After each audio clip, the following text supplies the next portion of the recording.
1 minute, he was my future, and she was my everything. The next, I found out my entire life was a lie they had built together. This isn't just a story about being cheated on. This is about the psychological horror of losing your entire world in a single moment and having to rebuild from the ashes when the two people you trusted most were the ones who set it on fire. There's a specific name for this kind of trauma: betrayal trauma. It's a wound that happens when the very people you depend on for safety and survival, the people whose job it is to protect you, become the source of your greatest pain. It fundamentally breaks your understanding of the world and your place in it. This is the story of how I survived it, and how I learned that the deepest betrayals can sometimes lead to the most profound discoveries about ourselves. It all started, like these stories so often do, in a place of complete and utter happiness. My life, for all intents and purposes, was perfect. I had Alex, and I had Chloe. Alex was my partner of 5 years. He wasn't just a boyfriend. He was my person. The one I built my future with in late-night conversations over cheap wine, planning trips we'd take and naming our hypothetical dog. He was the one who knew I hated the foam on my latte, the one who would start my car on cold mornings, the one whose hand I'd reach for in a crowded room without even thinking. He was steady, he was kind, and I loved him with a certainty that felt like gravity. Our relationship was the bedrock of my life, the one thing I believed in without question. And then there was Chloe, my best friend since we were 15, navigating awkward teenage years with bad haircuts and big dreams. She was more than a friend, she was my soulmate in every way that mattered. We had a language of our own, built from a decade of inside jokes, shared secrets, and finishing each other's sentences. She was the first person I called with good news, and the shoulder I cried on after a bad day. Our bond felt unbreakable, like a sacred pact of sisterhood forged in the fires of adolescence. She knew my fears, my ambitions, my history. I trusted her with my life. When I introduced them, it felt like the final, perfect piece of my life clicking into place. My two favorite people. I remember watching them talk for the first time, a nervous excitement fluttering in my chest. And then the relief when they got along instantly. They just clicked. I used to joke about it, how they were two halves of the same supportive whole. We became a trio, a perfect, happy little unit. Our weekends were spent on hikes where they'd both complain about my overly ambitious trail choices, our evenings at our favorite dive bar arguing over the jukebox. Looking back, it's sickening to see how idyllic it all was. It was a beautiful, intricate lie, and I was the only one who didn't know the script. I was living in a world they painted for me, while they were living a secret life in the shadows, a life that was built on my ignorance. The first crack in my perfect world was so small, so insignificant, that I almost convinced myself I hadn't seen it. It was a Tuesday. Alex was supposedly working late to meet a deadline, and Chloe had texted that she was buried in her own work and having a quiet night in. Around 9 p.m., feeling a surge of affection, I decided to surprise Alex with his favorite takeout and maybe steal a kiss before heading home. I walked into the mostly empty, sterile lobby of his office building. The security guard gave me a lazy nod. And that's when I saw them. Across the wide, polished marble of the atrium, near a side exit rarely used, stood Alex and Chloe. They weren't just talking. He had his hand on the small of her back, a possessive, familiar placement that made the air leave my lungs.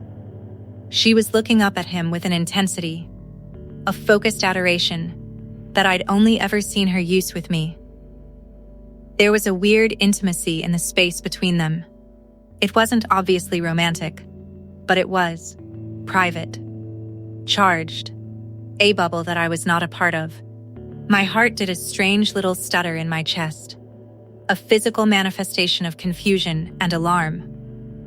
Before I could process, before I could move or call out, Chloe laughed at something he said. It wasn't her big booming laugh. It was a quiet, breathy thing I'd never heard before. And then she leaned in, her movements fluid and practiced. and adjusted his tie, smoothing it down against his chest. It was a gesture so casual, so proprietary, it felt like a punch to the gut. They turned and walked out the side door together, swallowed by the darkness of the city night. I just stood there, the dinner bag getting cold in my hand, my mind scrambling to assemble an explanation that didn't hurt. Maybe they just ran into each other. Maybe he was upset about work, and she was just being a good friend, comforting him. The excuses felt flimsy, pathetic. I pulled out my phone, my hands shaking slightly. I called Alex. Voicemail. I texted Chloe, "Hey. Thinking of you. Hope the work stress isn't too bad. Love you." A few minutes later, her reply buzzed in my hand. "Just powering through. You're the best. Love you too." The casual deception was chilling. 20 minutes after that, a text from Alex. "Just wrapped up. So drained. Heading straight home to crash. See you in the morning, my love." The lies were so easy, so quick, so seamless. I stood in that empty lobby as a cold dread washed over me, a primal fear that my foundation was cracking. Every excuse my brain tried to make was drowned out by the image of her hand on his tie. It was a tiny detail, but it was wrong. Everything about it was wrong. That was the moment the seed of suspicion was planted, the moment my reality began to tilt on its axis. In the weeks that followed, my life became a quiet, personal hell. On the surface, nothing had changed. We still had dinner, watched movies, saw friends. But underneath, I was living in a state of high alert. I later learned there's a clinical term for it: hypervigilance, a common symptom of trauma where your brain is constantly scanning for danger. Every time Alex's phone buzzed with a text, my adrenaline would spike. Every late night at work, every weird phone call, every time they were in the same room, my stomach would twist into knots. I became a detective in my own life, scrolling through phone records, analyzing social media for comments between them, replaying conversations in my head, searching for clues that I hoped, desperately, not to find. The gaslighting was subtle at first. Then it became suffocating. I'd try to find a way to voice my unease. I remember one night, I asked Alex, "You've been working so late recently. Is everything okay?" And he sighed, running a hand through his hair with performative exhaustion. "You know how demanding this project is. I really need your support right now, not your suspicion. I wish you'd trust me." He made me feel guilty for even asking.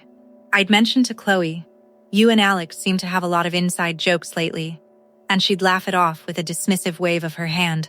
"Oh, we're just teasing you. Don't be so silly and paranoid." They made me feel like I was crazy. They'd exchange a look, a tiny, almost imperceptible glance that said, "She's being dramatic again." It was a classic manipulation tactic, which psychologists call DARVO: deny, attack, and reverse victim and offender. They denied their behavior, attacked my perception of it, and reversed the roles so that I became the problem for being paranoid, and they became the victims of my distrust. I started to question my own sanity. Was I imagining things? This self-doubt is one of the most damaging parts of infidelity. It erodes your self-worth and makes you question your own judgment. The psychological toll was immense. Sleep was a luxury. When I did sleep, I had nightmares filled with whispering and shadows. During the day, I was consumed by intrusive thoughts, just replaying the scene in the lobby, her hand on his tie, over and over again. I was constantly on edge, my anxiety a humming current under my skin. I lost my appetite. The joy was just gone, replaced by a constant, low-grade hum of dread. And the worst part? The one person I would have confided in, the one person who could have helped me make sense of it all, was Chloe. This dual betrayal creates a profound sense of isolation. Your entire support system isn't just gone. It has become the source of the threat. The tipping point came about a month later. We all worked at the same large corporation, a fact that once seemed convenient, but now felt like a prison. I couldn't escape them. The workplace became a minefield of emotional triggers. Seeing their cars parked next to each other in the garage, watching them grab coffee at the same time, these small things felt like tiny public tortures that only I could feel. I knew I needed proof. My sanity depended on it. One evening, Alex was in the shower, his familiar singing echoing from the bathroom. His laptop was open on our bed, a document he'd been working on still on the screen. An email notification popped up in the corner. The sender was a hotel. The subject, your booking confirmation for this Friday. My blood ran cold. He'd told me he had a mandatory work conference out of town that weekend. A conference I now knew with sickening certainty didn't exist. With trembling hands, I moved the trackpad and clicked. His email was open. I didn't even have to search. There it was, an email thread between him and Chloe. The subject line was our weekend. The emails weren't just logistical. They were filled with love notes and private jokes. I can't wait to have you all to myself. Finally, he had written to her. Counting down the minutes until I can be in your arms, she had replied, punctuating it with a heart emoji. Scrolling back, I saw the thread went back for months. 6 months. They had been living a parallel life, right under my nose, using company email as if to mock me. They had discussed my birthday party, my worries about my job, all while planning their next secret rendezvous. The screen blurred as hot, silent tears streamed down my face. It wasn't just cheating. It was a meticulously constructed deception. Every "I love you" he had said to me was a lie. Every supportive text from her was a betrayal. This is the essence of betrayal trauma, as defined by the psychologist Jennifer Freyd, who first coined the term. It's not just the act itself, but the profound violation of trust from people you depend on for survival and safety. The pain was physical.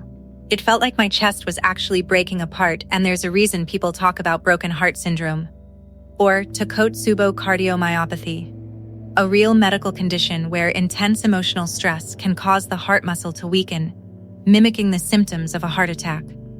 In that moment, I felt hollowed out, leaving nothing but a gaping, echoing void where my life used to be. I didn't scream. I didn't throw the laptop. A terrifying, cold calm settled over me, what I now know is the shock phase of trauma. An emotional numbness that serves as a shield, protecting your system from a pain so overwhelming it could actually shut you down. I took a screenshot of the hotel confirmation and the email thread and sent them to my phone. Then I closed the laptop, put it back exactly where it was, and walked into the living room, my movements feeling detached, as if I were watching someone else. When Alex came out of the shower, wrapped in a towel, smiling, with water droplets glistening on his shoulders, I felt nothing. The man I loved was gone. This person was a stranger wearing his face. "How was your shower?" I asked, my voice chillingly even. "Good," he said, walking over to kiss me. I turned my head, and his lips met my cheek. He frowned. "Everything okay?" "I know about the hotel this weekend," I said simply. My eyes locked on his. "And I know it's not for a work conference." The color drained from his face. The confident smile vanished, replaced by a slack-jawed panic. The denial came first, weak and stumbling. "What? I don't know what you're talking about." "Stop," I said, my voice gaining a hard edge I didn't recognize. "Just stop lying. I saw the emails, Alex, the whole 6 months. Between you and Chloe." His face crumpled. The performance was over. He started to stammer excuses, words tumbling out in a pathetic rush. "It just happened. It didn't mean anything. We were going to end it." "Didn't mean anything?" My voice finally broke, laced with a rage that vibrated through my whole body. 6 months, Alex. You've been lying to my face every single day. Did it mean nothing when you told her you loved her? When you planned secret weekends away while I was at home? Trusting you, worrying about your stressful project? As if on cue, my phone, sitting on the coffee table, rang. The screen lit up with a picture of me and Chloe, smiling on a beach. Her name flashed above it. I looked at Alex, his eyes wide with a new wave of panic. Then I reached down and put the call on speaker. "Hey!" Her cheerful, oblivious voice chirped through the speakers.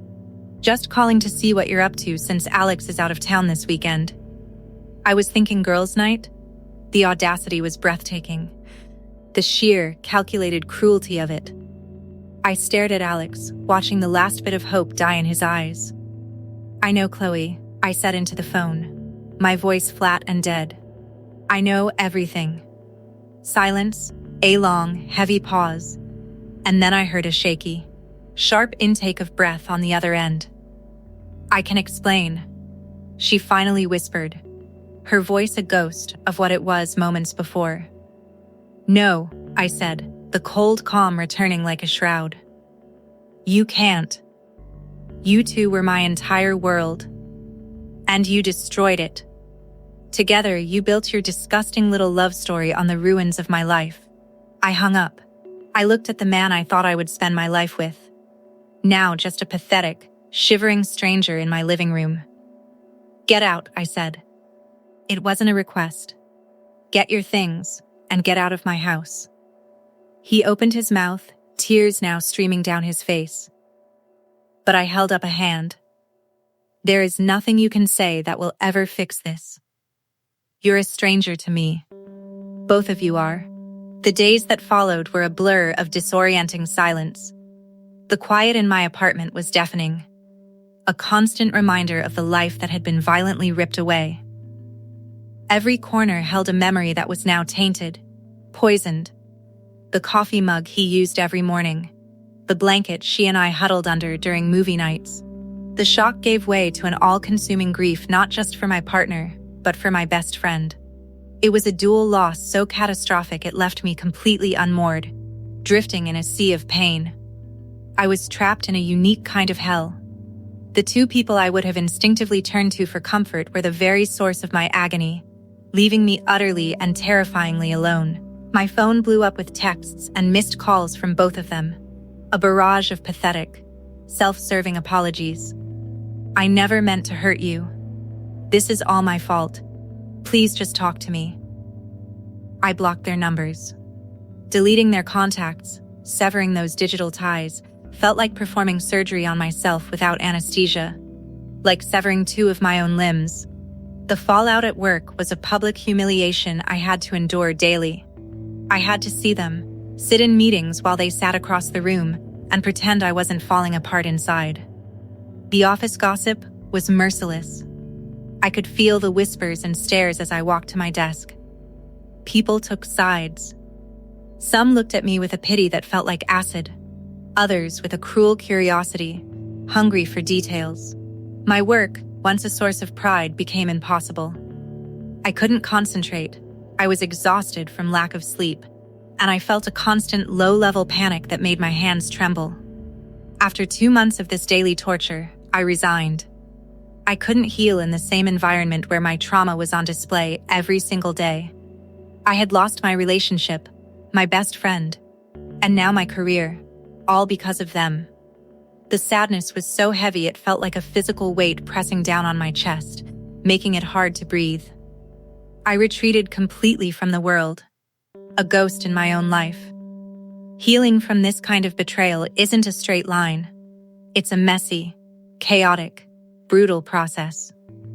For months, I was adrift in a fog of pain. My self-esteem was shattered. I blamed myself, replaying every moment, every conversation, wondering what I did wrong, what I missed. Was I not pretty enough? Not interesting enough? This self-blame is a common, though destructive, part of grieving infidelity. I felt worthless and foolish for being so blind. Recognizing I couldn't do it alone was the first real step toward the light. I found a therapist who specialized in betrayal trauma. It was in her quiet, safe office that I finally got a name for the intensity of what I was experiencing. She explained that my flashbacks, hypervigilance, inability to sleep, and constant anxiety were a recognized trauma response. She told me some experts even use a term for it: post-infidelity stress disorder, or PISD. She was clear that PISD isn't an official diagnosis in the DSM-5, but the term is used to describe the very real, PTSD-like symptoms that can follow such a profound betrayal. Giving my pain a name was incredibly validating.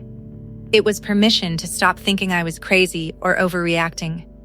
I was having a normal reaction to an abnormal, deeply traumatic situation. Therapy was brutal. It forced me to walk back into the fire, to confront the pain head-on instead of trying to outrun it. We worked on rebuilding my sense of self, piece by painstaking piece. I had to learn to trust myself again, my judgment, my instincts, my own reality. That was the hardest part, because their gaslighting had made me believe my own mind was an unreliable narrator. Slowly, painfully, I began to put the pieces back together. I found a new job in a different city, a true fresh start, where no one knew my story. I reconnected with old friends from college who wrapped me in support without judgment. I learned to enjoy my own company again, finding peace in long walks, rediscovering my love for painting, finding the person I was outside of Alex and Chloe. It took time. There were days when the grief would hit me like a rogue wave, knocking me off my feet. But with each month that passed, the waves got smaller and the time between them grew longer. This journey has been the most painful of my life, but it has also been transformative. It forced me to find a strength I never knew I had, and to build a life that is truly, authentically my own, on my own terms. Have you ever experienced a betrayal that forced you to completely rebuild? How did you navigate the pain and the isolation? What would you have done in my situation? Let me know in the comments. Your stories matter, and sharing them helps all of us who have walked this path feel a little less alone. I heard through a mutual friend a while ago that Alex and Chloe are still together. For a split second, it stung. The ghost of that old pain. But then, a sense of genuine peace washed over me. Their relationship was built on a foundation of lies, secrets, and destruction. That is their story. That is the burden they have to carry, not me. Healing isn't about forgetting. The scars from this will always be there, a reminder of the battle I fought and survived. But they are no longer open weeping wounds. They are a part of my story, a testament to my resilience. I learned that you can lose everything you thought you needed and still survive. You can be broken down to your very foundation and still find the strength to rebuild yourself, stronger and more aware than before. They stole my trust, my happiness, and a year of my life. But they never stole my future. That I reclaimed for myself.